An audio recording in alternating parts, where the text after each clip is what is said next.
hear this week's 2-month review podcast, we have a couple of quick announcements. First of all, you are about to hear a lot of jokes about a recording that we did live for the final episode of the 2-month review. Well, that has not taken place yet. That will take place this Saturday, September 30th at 3 o'clock at Spoonbill in Sugartown in Brooklyn, in Williamsburg. This will be part of the Taste of Iceland festival, in which the First Lady of Iceland, Eliza Reid, will be opening up and giving a presentation, a lecture on Iceland's literary history, and then Lytton and I will do the final episode live. So you have not missed it yet. You can see all the craziness that we joke about in this episode actually happen by coming to Spoonbill in Sugartown on Saturday, September 30th. So that's clear. The other thing is there's now a post both on 3% at Goodreads, on the Twitter, all over the place, asking you to vote on which book should take the third season or should be the focus of the third season of the 2-month review. There are a few options up there, including the Selected Stories of Mircea Rodoreda, Lies First Person by Gail Harevin, Maidenhair by Mikhail Shishkin, Physics of Sorrow by Georgy Gospodinov, and Chronicle of the Murdered House by Lucio Cardoso. So if you want to get in on this, put a vote in. We'll leave it open for another week or so, and then we'll make the announcement over as to which book will be the feature of the third season of the 2-month review. So remember, September 30th, that is when we'll be recording live. You can still come and see it. You have missed nothing. All of the jokes that you're about to hear are lies, complete lies. And I hope you enjoy this episode. Welcome to 2-month review, a weekly podcast that myself, Chad Post, and Lytton Smith are hosting, in which we go over Tómas Jónsson Bestseller by Gudberger Bergson, slowly but surely, week by week, section by section, enjoying it, trying to explain it, trying to understand it. And this week we are joined by Tom Flynn, the first returning guest, I believe, to the 2-month review. Hi, guys. Tom works at Volumes Bookstore. He's worked at a number of bookstores in the Chicagoland area. You're also a writer, too. I don't know about that. You have written. I have written, but I think if we're going to extend it that far, then pretty much every bookseller is a writer as well. You know, that's true. Although, am I remembering right? You came here as part of the Art Omai Ledig House events that we did. No, I didn't. I thought you did. many years ago. Never mind. Forget it. You're still a writer. Next time. Next time. Yes. Next time, when would that have been? Okay, I got to figure out what that was. It was in 2008. So, yeah, it would have been the longest time ago. But I guess it wasn't you. Regardless, I know that you write things late at night, too. So. Oh, yeah, well, there are the late night musings on what have you. You have your baseball. I have random sports movies. So. I've fallen off the late night baseball writing. But although so many of the predictions that I included of trying to explain how numbers work, of where people were like, oh, the Cardinals are dead in the water. And I'm like, no, there'll be a wild card race at the end. 24 games left. It's a 2-game difference. So boom, I knew something about numbers and statistics. That's all I care about. Anyways, we don't want to get off on sports stuff. But real quick, one housekeeping thing, I guess. The way that this works, thank you to everyone who came out to see us record our live episode last weekend. Wasn't it amazing? It was maybe the best live episode ever. Which will be. I can safely say that it was the best live episode of this series of the 2-month review podcast. I'm pretty sure that was how it went down. And I managed to not do the embarrassing things related to Brennivin and Black Death until after we finished recording. Which, congratulations to me. I mean, that was right. I mean, well done. I wasn't quite sure how you were holding it together with the way you had that straw in the bottle of Brennivin at one point, but well, you know, I've got a strong constitution. It's a Polish thing. But anyways, so this week we are going to be covering 3 sections of the book, pages 282 through 305, which cover this is the 11th book, which is the longest of these sections. My 12th composition book, and then one that is just book 13. Hey, before we get into those ones, though, Tom, you've been listening to the podcast so far. You're a couple episodes behind in terms of what we recorded, but and reading along. And I just want to get what's your general impression of the book so far? I mean, it's a lot. I mean, it's really, especially with regards to trying to attack the section that we're going to talk about. He's moving through so many different registers and styles that in some ways it feels, try to figure out the correct way to put this. I mean, there's almost the impulse in some ways to say that there's a certain element of showing off that's taking place here, which, is by no means a wrong thing for any writer to do. But I mean, it's definitely building towards something else. And I think we're starting to see more of that in the previous section and this section, that he's really there is a point and there is something that he's trying to assail here. What that is, especially with regards to the section we're going to talk about, I mean, I think might still be somewhat up in the air, but it's fascinating. And I mean, it's one of those, the idea that this book has existed for 50 some odd years. I've never heard of it until I saw it in the catalog and talked to you about it. It's that to me is kind of what the real kind of strength of translated literature is. That these are works that exist in the world that come out of, frankly, for some of us, out of nowhere, but completely alter how we read, how we see things, and what our approach is to literature. So, yeah. Yeah, I completely agree with that. And as we plunge into this section, I do want to just, I know we normally end with sentences that are important, but I just want to throw out two things there that might help people, deal with sort of what is, maybe the most difficult, even though shortest podcast. But there's a moment in the 12th composition book where he says, I may not be confused about events. I need to separate waking and dreaming events. And so this is I think these three, I like Tom's thinking about this as a section that's setting some stuff up and working through some other stuff, because it has this real threshold quality to it where we're not quite sure, what is just thought and what is actual event. Yes. Right. I agree. And I was going to say, as my little lead in, we're not going to talk about the season finale of Twin Peaks: The Return. Although I am going to say it was my way of getting it in there for everyone who's keeping track in their drinking game at home.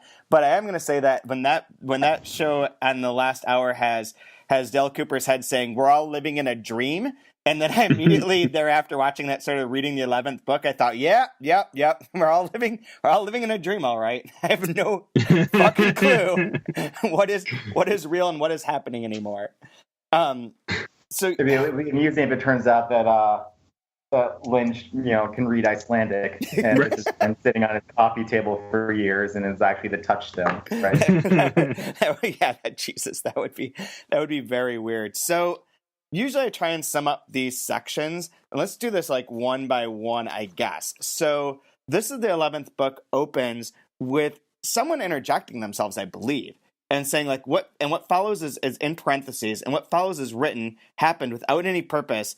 What matter whether the act or event involves a purpose so long as he or she happened? That something happens is of the greatest importance.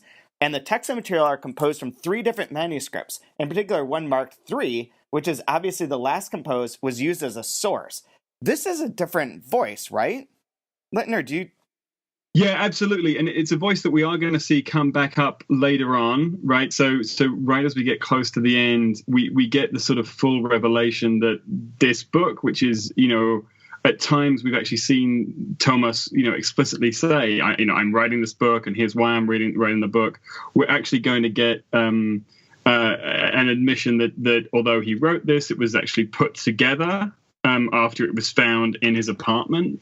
And so I think this is this is that voice was how I was understanding the book as it's translated, that it's a little clue that this is, not only do we have to deal with the fact that Tómas himself moves between lucid thought and thought that isn't lucid, but that somebody else had to try and figure out what he's thinking and assemble, a working manuscript from nonsense, which then a translator has had to try and figure out too. Levels upon levels, layers upon layers. Realities and realities. So this one, there's an interesting remark on the first page too, a reference to Marguerite Duras' The Square, classic book that gets dropped in there. And then suddenly we enter into a section that's all in italics, which operates with a sort of dream logic, or that fugue-like bit of Ulysses, where they're in the whorehouse. I believe it is the Circe episode, right? Anyways, where they're in the whorehouse and things are happening with a symbolic nature. Things are sort of merging. There's lots of clues to like people's overall consciousness within that section, but not necessarily like on a literal level can you read that and say like this happened and then this blah blah blah. There's a few touchstones, but a lot of it's like mythical. And this has that feeling for me at the beginning in which he's sort of like back from what happened at the end of the last section, which was the like weird guy like coming in and eating the chicken in the room and all that kind of stuff. Back from that, maybe asleep, maybe hallucinating, maybe a dream, and talking to Gerder Loa, who's merged into one person, about young girls playing, young girls jumping, and it sort of then devolves and splits apart into the story of Loa being raped and impregnated. Mm-hmm. Right, and having, and also, you know, and this sort of, you know, gets played out actually at the start of the next section, you know, having lost a daughter as well, right? And so, because we're getting into this thing that's come up from time to time about seances, and it's, you know, these sections are preoccupied by, you know, Tómas Jónsson says at the start of this is the 11th book, that I've come past the age limit. I should be burned out, and he's older than he should by rights be. And on the other side of this, we've got Miss Gerther is going to sort of collect these money for these seances for Loa to communicate with her daughter. And I think we're approaching the part of the book where mortality is more and more an issue. I kind of actually, I mean, maybe that's also what you meant, but the past the age limit, I kind of read more as referring to like physical urges on his part. Mm-hmm. Not just like no longer being alive, but also just like his fascinations, his preoccupations that he shouldn't even really be concerning himself with. And then as this goes on, it kind of loops back on the various commentary on young women and all that, you know, it's creepy. Yeah, absolutely. Because, you know, this is definitely also a chapter of you know, of wayward and dangerous sexual appetite, and you know, he sort of this phrase, you know, quiet in the body, lie lifeless, not think about anything. There's sort of both a sort of end of life thing, but also a still being alive but not having urges. Right. Okay. Right, that's interesting. And this too like kept striking me as like one of the sections. So at the beginning it has all this rain. It's raining and raining and raining. It's all this about rain. And there is many references that came before this of like they're just stray like one off lines of like Tómas came that time he dragged himself back when he was wet, or like from the pouring rain, and he's lying in bed. And it seemed to sort of connect up into this episode a little bit too. I also feel like the word bucket and using the descriptor of like, you know, pouring buckets or whatnot keeps showing up and seems to track back a bit with all the various body conversation he had. So like flatulence, with, you know, pretty much everything along those lines. His chamber pots. Right. Pots. God, those chamber pots. And also, I think we need to also think about the laundry tub as well, right? The sort of the washing tub, where they were cleaning the fish, and you know, whether, you know, his mother falls in, or whether she's giving birth, and that moment there is, you know, like there's a way in which this book is sort of bringing back up some of the stuff that we started out discussing in this podcast. Right. That even comes up on page 289 with the girl saying like, then this is one of those weird sections I marked to just be like, I'm not certain. So like we're kind of advancing. There's a few other characters. Like Disa shows up too and says things like, "You choked me. You are no person." With quick gestures, Gerther sketches a mouth, nose, and eyes on the bucket with black chalk. And then Gerther says, "Now you can breathe, see, and talk from behind your blinkered milk bucket eyes." And like it's really like it is very poetic. It has that sort of dream logic to it. These people are sort of splitting apart and coming together. And we get then girls on 289 saying, "Here's her boyfriend, Jennier and Jenny. She is shy, no good, can never emerge from behind a washing machine," which goes back to that earlier couple sections about what happens in the basement in the washing machine with Tómas and the young girl. And then her mom says she shall become a world-famous singer and sing for Hitler and gain formidable praise and money, which is the same as like the last chapter, which is the story of Katrine going off and starting World War II because of rejecting Hitler and his like attempt to his premature ejaculation. So, Chad, just wondering, like, as an aside, what were the odds you would have put that you would say something along those lines in about character going off to become a singer and then starting World War II because, you know, Hitler prematurely ejaculated? I mean, I'm just saying, it rolled off the tongue so cleanly, it seemed like we're ready for that, but I don't know, man. Yeah, well, the words premature ejaculation come pretty easily, but the rest of it is a little surprising. God. And everyone just shuts off the podcast. Before we go on with this, so I'm going to parse some more of the actual plot, but there is a translation question for you on that same page. So the girls are there almost like a chorus, right? Like they're kind of chiming in. They're in the background. They're representing both like the girl the baby that Loa is pregnant with, but also the daughter that she lost. Yep. Okay. And then they sing, Loa is a corpse from Floa. She lies buried in a hola. The fox is a man. Tómas is his name. And I wondered what the rhyming scheme like that and how that played out in the Icelandic and how you address that. Yeah, I mean, and this is one of those moments where you can't do much about Floa, right? So you've got to go with keeping that Floa sound. I mean, the rhyme comes a little bit easier in Icelandic. It's Floa and Moa, and then Man and Han.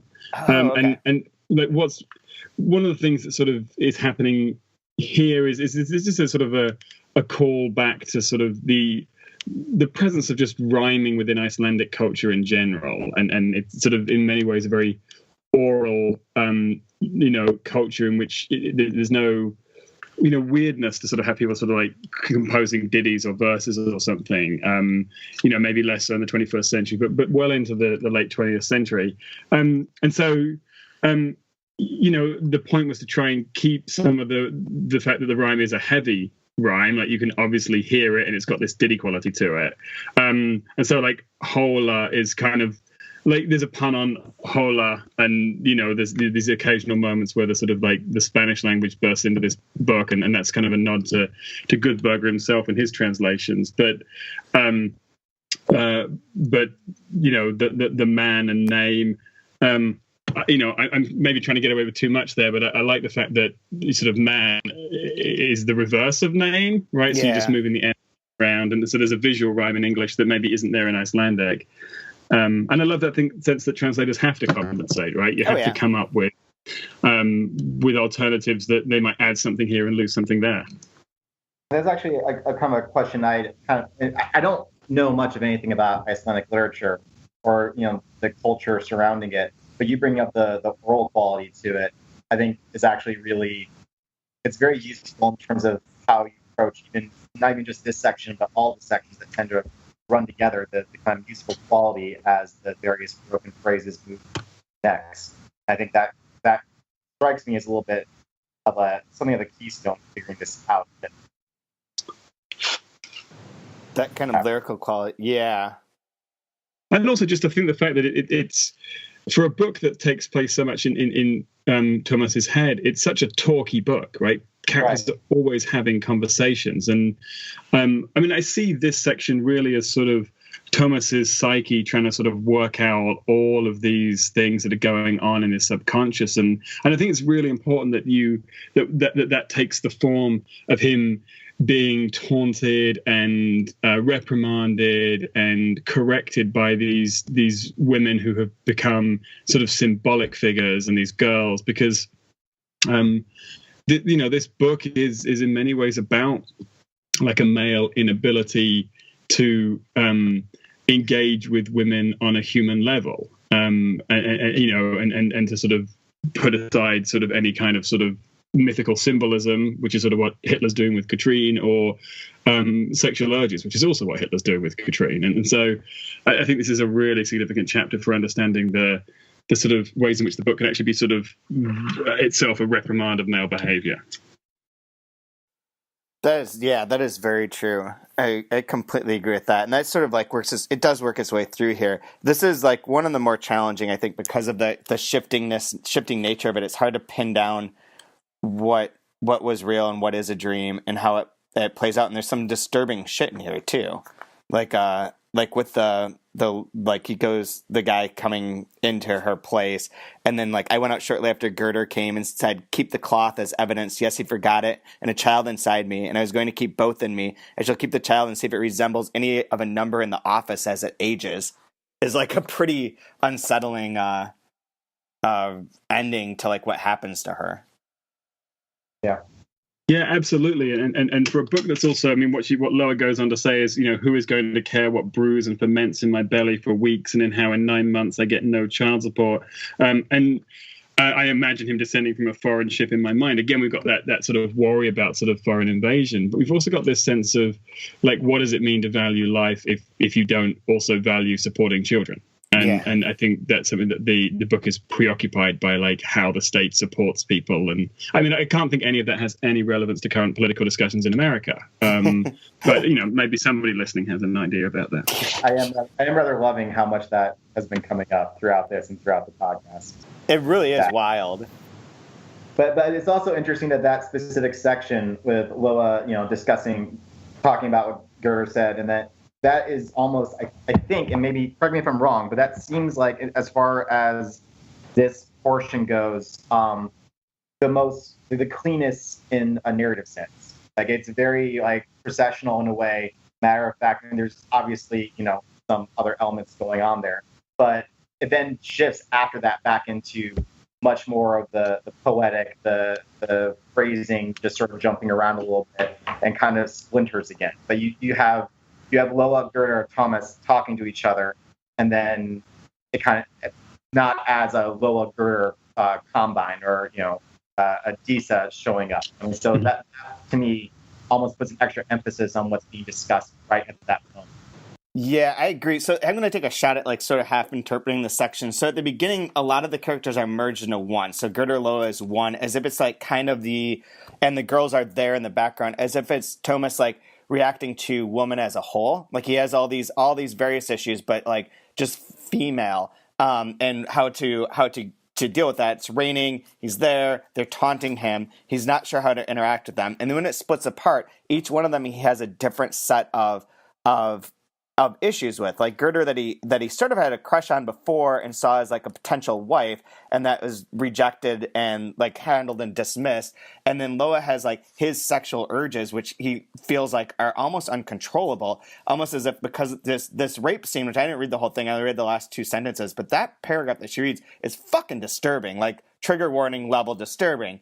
And I almost feel like that's his, like, he almost has the fear of that could be him, and then he's sort of not doing that and like trying not to be that level, and then things continue to splinter off into where it becomes much more about the passing, the death of children, the death of like, is anyone going to take care of them, which kind of reflects back on his own death and his own idea that his life is coming to an end. What was all play out as, and then there's a bunch of the wordplay, and then it just says wake, and then he wakes from his nightmare, and I assume this is like exaggerated / dreaming, throws his cat against the wall.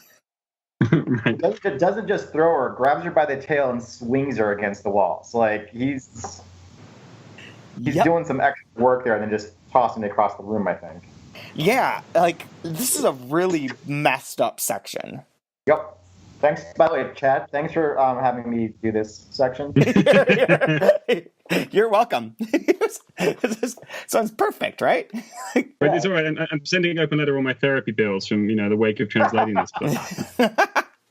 So this part that the person put together in a disturbing way. So then let's move on to my 12th, and I don't know if there's any other comments on the 11th one that like will help people out or help frame it a little bit or anything. I think the only thing just to underscore, I mean, we sort of said it, but what he says right at the end here is the realization he comes to is that dreams hide subtle accusations, then they charge me with foolish lies, shame, and judgment. All parts of a man are vulnerable while he sleeps. And I think, we don't quite know whether he's done these things or whether he's fearing he's done these things, whether people are saying he's done them. But there is that sense of, this is the book's moment of delving, like Ulysses does at times, into the subconscious and trying to explore that, what the subconscious makes up, which may or may not bear an exact relation to reality.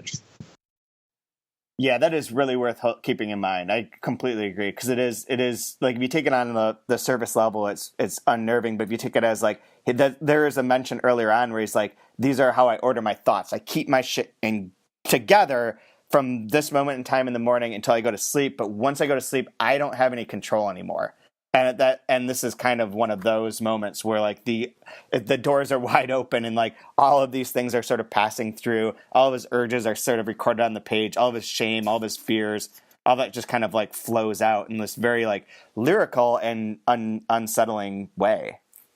But there's also an unsettling component to what you're talking about in terms of like that happened on pages 38 and 39, and then like the order of his day. But the way he phrases it is 11 p.m. and after, freedom of thought, and I cannot control my thoughts and dreams during sleep. But just the idea of it being freedom versus everything else that's taking place here, like the sort of unchecked component to it, I think casts it in a slightly more under light. That's true. As if like the freedom, like once you don't keep things under control, it's all animalistic, nationalistic, misogynistic, bad. Right. Yeah, I think it's a really useful reading, really smart reading. Man, so then we get to my 12th composition book, in which opens with Miss Gerder's story about the cleaning lady is trivial nonsense, and then goes on to the comment that you said, and then it involves this like medium bit where Sigurdur says like, I tell you, I've often played the medium for good money. For example, for a recently deceased servicewoman here in Reykjavik. Of course, I reincarnated her. A good job, well compensated. So when you're using the word reincarnated, because he says on the next page too, I'm sure no one has been able to reincarnate as thoroughly as I. No woman ever complained, which has like a weird, dirty sound to it. Reincarnated is essentially being used as like bringing the spirit back into existence, right? Mm-hmm. Okay.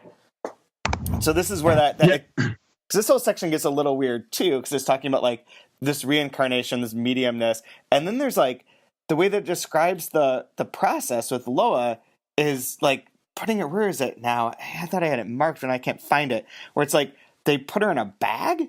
You guys remember what I'm talking about? Yeah. Right. I mean, there's this whole weird sense of which, like, like how much of this is sort of an actual trick, and whether there's a kind of like sensory quality to it, right? Where it's like you have to sort of, it's on page 301. It's halfway down if people are trying to follow along. But like she moves on her knees with great dexterity. Oh no, I'm thinking of a different moment there. Actually, that's the the sort of that's bag what she's cleaning. Yeah. I thought I had it, but yeah, I mean, I think that there's this like real sense of depriving people of a sense of where they are in the world, and then like asking them to sort of engage in sort of a world beyond that world, right? The world beyond the seance. I found it. So here's the section. Yeah. Okay. So let's come back. Here's the section specifically. It's on 299. The sessions are kind of visiting hours at the maternity ward. The medium dandles the child and shows it to her against the glass. She will be sitting on a chair inside a large seated cardboard box and looking through a round hole, sweaty from the heat and nearly choking from lack of air. Then he lets her crawl out the box onto the divan. Whatever. Well, he covers her in a plastic bag and ties it about her neck. It is not enough that the medium lets her go through this get-up. We will have to pay him to put her in a bag. That was the part where I was just like, where the fuck kind of medium is this? Like, that feels very weird and almost back to like a dreamlike quality. Yeah, and there's this really weird sort of sense of like there's a kind of like pseudo coming out of a womb thing going on, but then you've got the plastic bag and sort of that sense of, as I say, just sort of depriving of senses and suffocation, right? I mean, that's what's going on there. So, that's a wild way. What's interesting? It reminds me, too, of how one time you were talking about how rooms are so important in Icelandic literature, like space and boxes. And now you say that this comes up, that does ring true with this, too. Yeah, I mean, there's just this fascination with, who is in a room and whether you can get in and out of a room. And, it's a really interesting theme within, a lot of contemporary Icelandic literature and stretching further back as well. And that and duty-free shops. Icelanders love their duty-free, man. What's not to love? No, I don't know. I'm perfectly able to love, so... Well, that's where we got all the Brennivan from last week, right? From the live broadcast. It's true. It's very true. If it weren't for duty-free, I wouldn't have been dancing like that. I don't know. Tom, do you tell me there's a video of that? Oh, there, I'm sure there is. Most definitely is at least one. What's your take on this one, Tom, on this part, on the medium part? I mean, again, it's just shifting through. I mean, it's as Sigurdur is talking about, how he reincarnates, and basically making it into a long con, and how there's a line on 300. I'm trying to find it about something or other about how he has to do it whether or not he's able to. Like, they're basically suggesting that he can be a medium, but he also doesn't have much. If someone pays him to reincarnate someone to be the medium, he has to do it regardless of whether he can actually pull it off or not. Right. There's this whole con element to it, which I thought was interesting, and then it shifts right back again to something a little bit more grounded with Loa dragging Miss Gerder into the toilet, and what takes basically someone being a bit of an ass and joking around about something, be plans to get out of an actual occurrence. A rape took place. She only felt she could trust her side, and then again, but then half a page later, it shifts again back to medium and. Yeah, you're cutting in and out a little bit, by the way. Okay. But there does seem to be, in a sense, like we had that bit in the last section where I'm going to have this baby, no one cares, no one's going to help me, and this is switching from the baby to the mother, in a sense, who has both been raped, impregnated, has a dead child, and the medium is almost like the way that they help her. It's obviously imperfect. It's kind of got that. I see where that that birthing metaphor of we bring back to life, reincarnate this spirit for you to give you this opportunity to. It's kind of a salve for her spiritual side in a way, that by believing this, and even if it is a con, there is something about them contributing to it and doing this for her that is a social good. At least that there's that. At least you can, if you're a good reincarnator, the women will always be satisfied, and that's important because no one else is helping them. Yeah, and I think to put this in the widest possible context of Icelandic culture and old Icelandic literature, there's two big themes that are in this section. So again, this idea of not being safe in your sleep, which is right where we end, and there's this amazing scene in the middle of Egil's saga, where one of the sort of most famous of the Old Norse sagas, where this sort of Viking character, who's known for his rashness and impulsiveness, Egil Skallagrimsson. He goes across and he's sort of doing one of his marauding raids, and he and his band of Vikings go into a hall where the people are sleeping and steal all their treasure and lug it back to their ship. And then they get back and they're like, "Oh, this is terrible. We can't do this." And so they return and kill everybody in their sleep.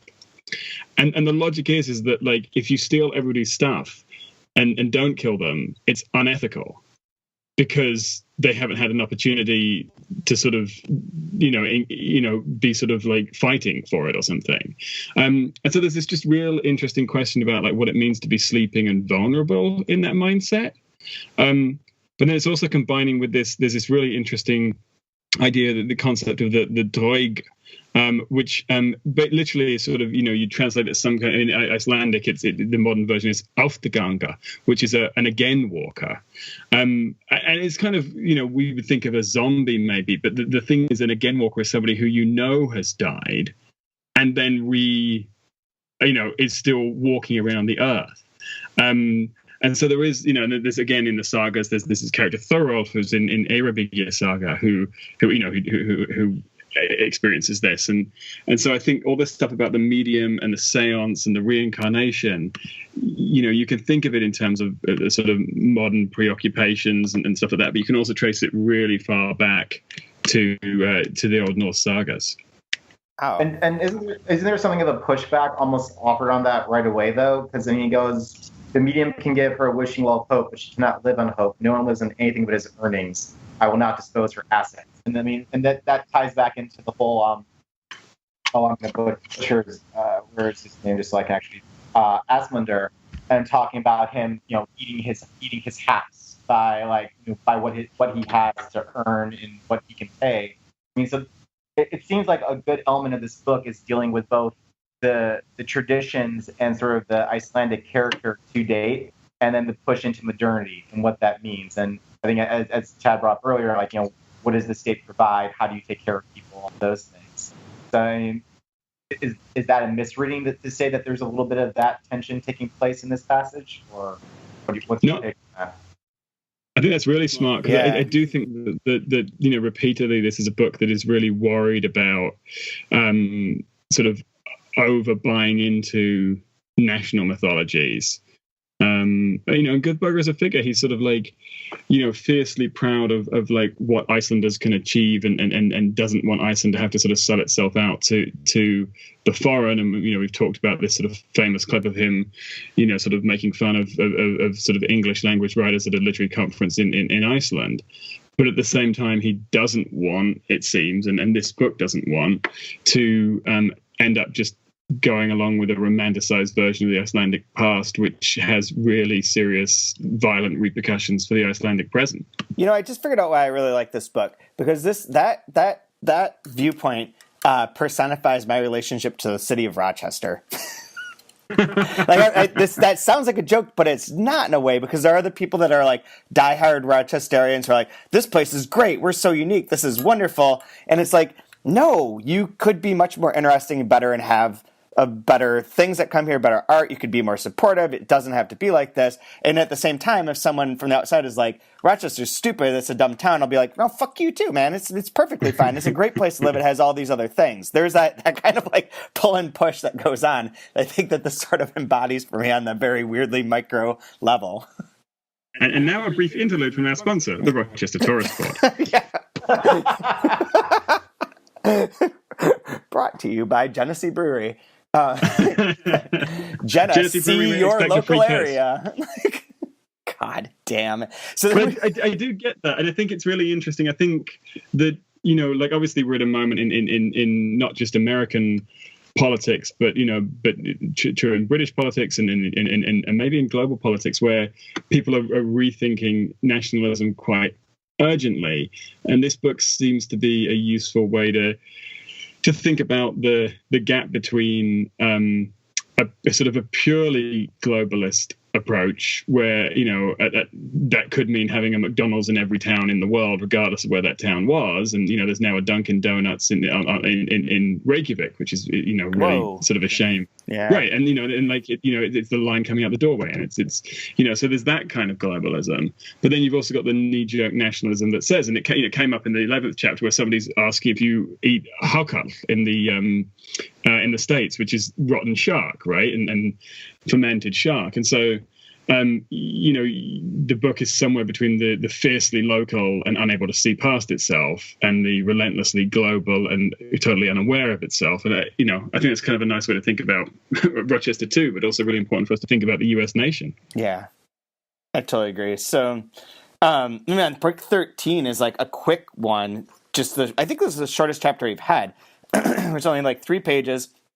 It's basically just recounting him getting into bed. Yeah. More or less. And has a few this one has a very poetic quality as well, and has a few of these lines that sort of jump out, the invalid nation in a tub.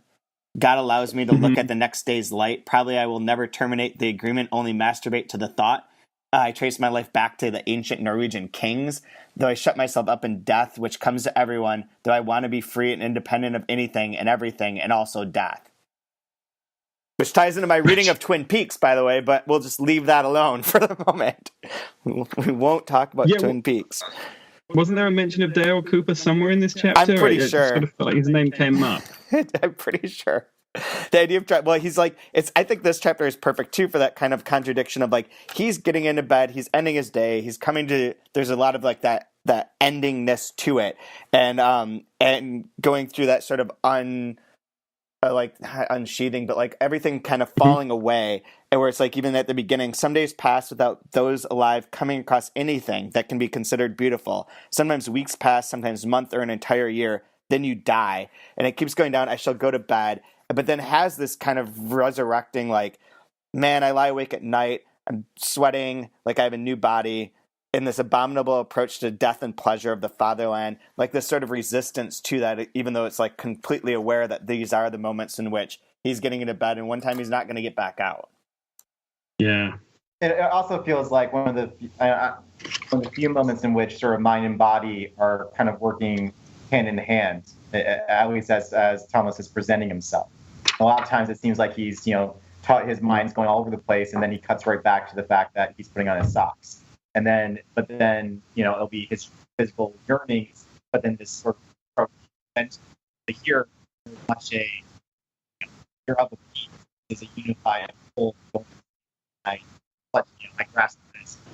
All those things are much more united. I think that's which is kind of an interesting thing to happen after the previous two sections.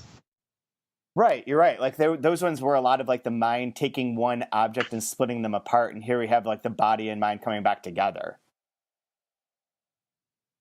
Right, there's, as I've been trying to figure out ways to sort of discuss and approach the book, and as a bookseller, I'm often trying to figure out like the elevator pitch for how to get this into someone's hands, or if they picked it up, how to convince them to read it. I usually try and I try and figure out a genre comparison, even if it's not in that genre. Like, what is it that this is? So it's a cheat. And sometimes I've kind of kicked around the idea of the whole treating this as a bit of a ghost story. Like this is sort of a haunting of sorts, and which kind of does come out of late 19th, early 20th century psychology of like the mind as the ghost within the machine, that sort of thing. So to see it sort of in a unified perspective, not a ghost, not just flesh, but the two together, I think it's a striking moment, and it kind of creates a little bit of a pause within the novel. I really love that idea, Tom, and it does seem, like Jermaine, that we've ended up talking about sort of like the Aufgänge, the again walkers, and the ghost story in this podcast, and it is a really haunting and haunted book, and I love that as a way of getting it into somebody's hands. Yeah, absolutely, man, very cool. So I don't know if there's anything else to add to this particular section, but so you can maybe wrap up with our favorite lines. But just so you know, next week we'll be going through a much longer section, which goes from 306 to 351, right? Nope, 349. I think that's right. That's it. I think so. Which is 14, which I think gets a little bit back to our, after these like three very poetic and strange and dreamlike sections, a little bit more regular or standardized in format. But as we're getting close, we only have like 2 episodes left, so there's that. Who's doing that section, Chad? Who's the guest on that one? Kari, who is an Icelandic poet. Okay. So he's coming on. Novelist. He's written poetry too, and translator. Yeah. But yeah, you can tell them you're welcome, since I got to handle this. he was one of the reasons that we published this book. I'll tell a story which he won't hear because this won't air before we record it with him. But he was one of the people that talked to us about the book, and I asked him if he had read it when we first heard about it and like what he thought, and he was like, "Oh yeah, it's a really famous book. It's really important, blah blah blah." But then later it became clear that he read part of it but never quite finished it. So I think he's finishing it now, like maybe for the first time in for the podcast. So yeah, and he's going to bring like the Icelandic citizen perspective on like how it was received and all that. He's going to be talking a little bit about the reception, like its critical reception when it first came out, because it was just, crazy just how annoyed people were by it, and like almost all the reviews sort of panning it and sort of, it's like, to go further back in history, it's like when Wordsworth and Coleridge published lyrical ballads, and people they're like, "You've ruined the whole of literature forever." And that kind of moment happens in Iceland. It'd be really interesting to see that through Cowrie's perspective. And we're doing the 14th, 15th notebook, and 14th.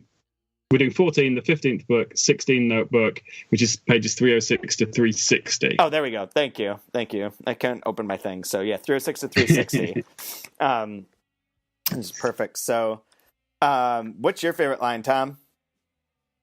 I actually liked a lot of the ones that we've already brought up, like a person is rarely safe in his sleep, I thought was pretty great.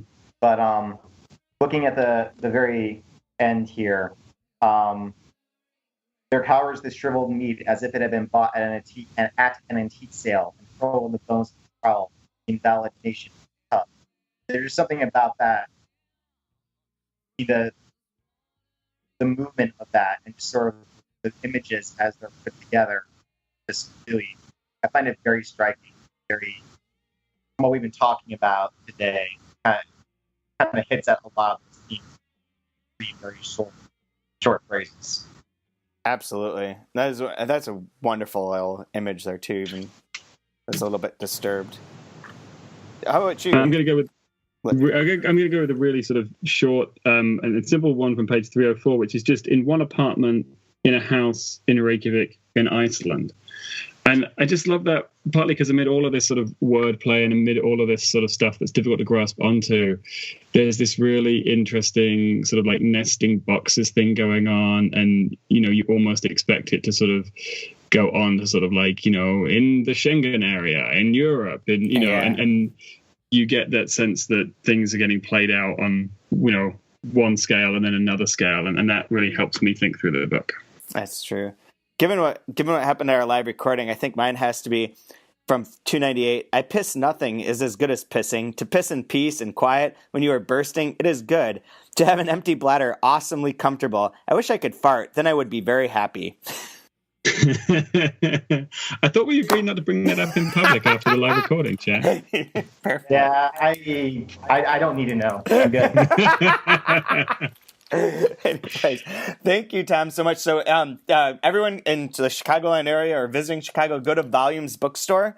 You can also find them online. It is just Volumes Bookstore, correct? No, volumesbooks.com. Yeah, volumesbooks.com is Volumes Bookcafe, at Volumes Books across all the various social media platforms. And I infrequently am on there as like at Thomas K. Flynn. So yep, hit us up. Right on. Come buy this and grab a beer at the same time. We do it all. Man, that sounds great. Yeah, absolutely. And you can find us at I'm at Chad W. Post, and it's open_letter for all the information about things that are going on with the podcast and everything else. And Lytton, you are at Lytton J. Smith. J. Smith. Yep, that's the one. Right on. Okay, guys. Well, thank you very much. We'll talk to you next week.